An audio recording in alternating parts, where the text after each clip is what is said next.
I'd like to introduce the Executive Director of Transportation Choices and a friend of mine who I get to share brunch with about once a month, Shefali Ranganathan.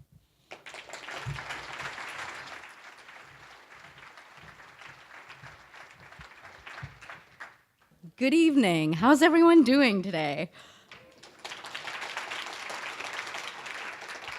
So first, I want to apologize about my voice. Every campaign season, I get a visit from my old buddy, the campaign cold. This campaign cold is usually related to the size of the campaign that I'm working on, so it's a bad one this time.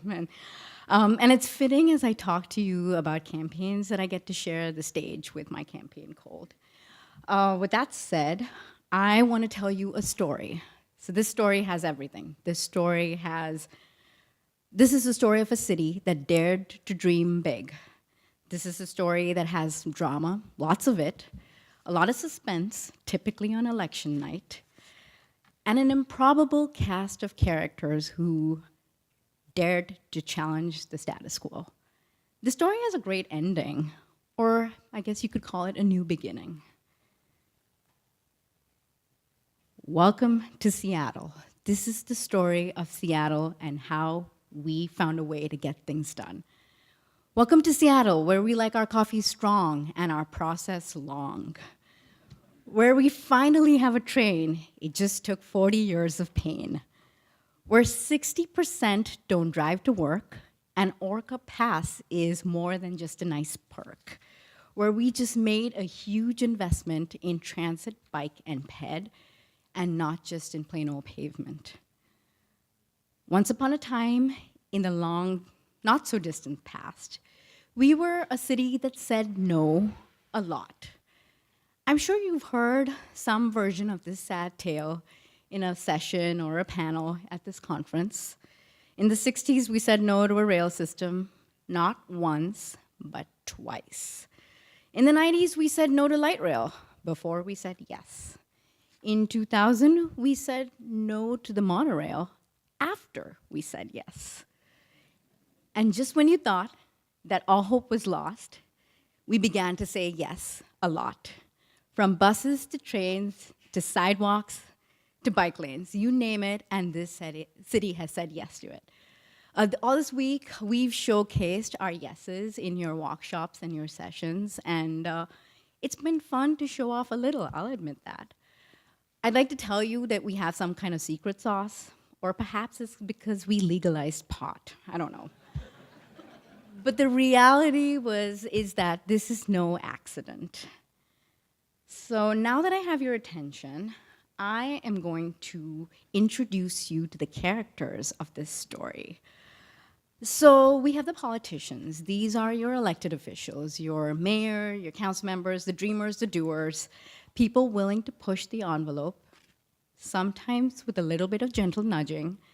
We have the people who I love to call my city peeps. These are your planners, your bureaucrats, your rank and file, the people who just want to be better than just okay. They want to do great things and they want to build a great city. You've probably heard from many of them at this conference. And then we have what I will call the coalition of the wise and the willing. So that's my organization, Transportation Choices, alongside an amazing cohort of bicycle, pedestrian, social justice, environmental nonprofits, alongside the business community and the labor community. These are the stubborn people who just didn't get the message when they were told no. And trust me, we were told no a lot. So, and then finally, we have the people of Seattle. These are the people who have started to say yes over and over again. And in many ways, they have bought into a vision of a better Seattle even before us advocates even dreamed it to be possible. The relationship between these characters, like any good story, is complex and multidimensional. Sometimes it involves the kind of drama that rivals the best Hollywood has to offer. But what brings us together, what is our North Star that guides us, is that we all want Seattle to be a vibrant, affordable, thriving, and connected city. In this story, there is one simple truth. One thing that we know to be true: successful cities stand tall on the shoulders of a strong advocacy community. This is especially the case in Seattle. We have an incredible civic community here, from transit advocates to bike and pedestrian advocates, from social justice organizations, environmentalists, labor, business, urbanists. Every single day, we push, we challenge, we support, and we empower the people that run this city to be better. And we have a lot to show for it. So in the last 8 years, Scott talked about 14 months. In the last 8 years, we have won more than $20 billion in transportation investments for this region. In 2008, we expanded light rail to a 52-mile system. In 2015, we won a transit measure that has given Seattle the best bus service it's ever had. And last year, against all odds, we won a campaign to invest nearly $1 billion in bike, ped, and transit investments, the single largest investment that Seattle has ever made in transportation. And it's not just the ballot wins, although I will tell you, those are nice, especially when the local media writes you off and your war on cars. But beyond ballot measures, our shared advocacy is bringing about transformational change in Seattle and beyond. We are challenging long-held beliefs of what it takes to move people and goods efficiently. We are talking about how do we connect people to opportunity, who is at the table making those decisions, and how do we build power as a community to make change. And our relationships have moved far beyond your typical check-the-box coalitions to those of true partnerships, ones with shared values that are rooted in a healthy and equitable city. Now, these partnerships, they didn't happen overnight. I'll tell you, there's a lot of hand-wringing, mistrust, pontificating, soul-searching, and process. We love our process. And a lot of meetings. I mean, a lot of meetings. But what became clear to us is that as we worked in our silos, it made us less effective.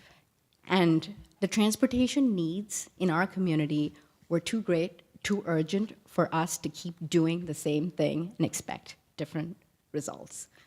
So it wasn't really an aha moment. More, it was a realization that despite our perceived differences, we wanted the same outcomes, working together to ensure that we would be better, stronger. So as an advocate, I tend to speak my mind a lot.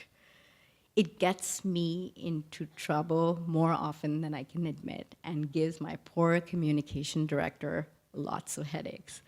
Sometimes I speak out to challenge conventional wisdom, like the time that I told a local reporter that free parking was not a God-given right. Let's just say I got a lot of angry emails and phone calls. But beyond the quotable quotes, this space that has been created in Seattle for that honest dialogue, where we don't always have to be on the same page about something, has allowed organizations like mine to thrive and be successful. We don't always agree with each other, but by allowing for that dialogue, we make sure that we can just roll up our sleeves and get it done, resolve our differences, and work together. I challenge you and I urge you to foster this type of dialogue in your communities. It is the bedrock of a trusting and long-lasting relationship between cities and communities. And this dialogue has created new space for new partners. Transportation is one of those issues that cuts across all sectors. It's about connection to jobs, schools, public health, housing, land use, the environment, and more. We have seized upon this intersectionality to build powerful and unusual coalitions that have become so much more than the sum of their parts. Leading social justice organizations such as One America and Puget Sound Sage are not just part of our story, they are writing the chapters on how to create equitable transportation solutions for Seattle. And the results speak for themselves. We now have the largest low-income transit fare, Oracle Lyft, in the country. And we partnered with King County Metro and the city, homelessness advocates, and downtown businesses to get it done. The Move Seattle investments that we talked about, They are prioritizing investments in underinvested communities of color and low-income neighborhoods. We partnered with traditionally white-led bike and ped groups and social justice organizations to get those done. And the Sound Transit 3 plan that Scott talked about, that's on the ballot, this will have some of the strongest affordable housing provisions in partnership with the transit agency that we have seen in the country. So again, I said there was no secret sauce, but maybe there is. The ingredients are simple: open communication, a willingness to share power in decision making, and you have to be in it to win it. You have to stick it out for the long haul. Practice this intentionally and often, and you will be well on your way to creating a powerful network of stakeholders who are deeply invested in the success of your city. You know, as I look towards the future, I am filled with hope and anxiety all at once. Our region is contemplating a $54 billion transit investment that will transform our cities forever.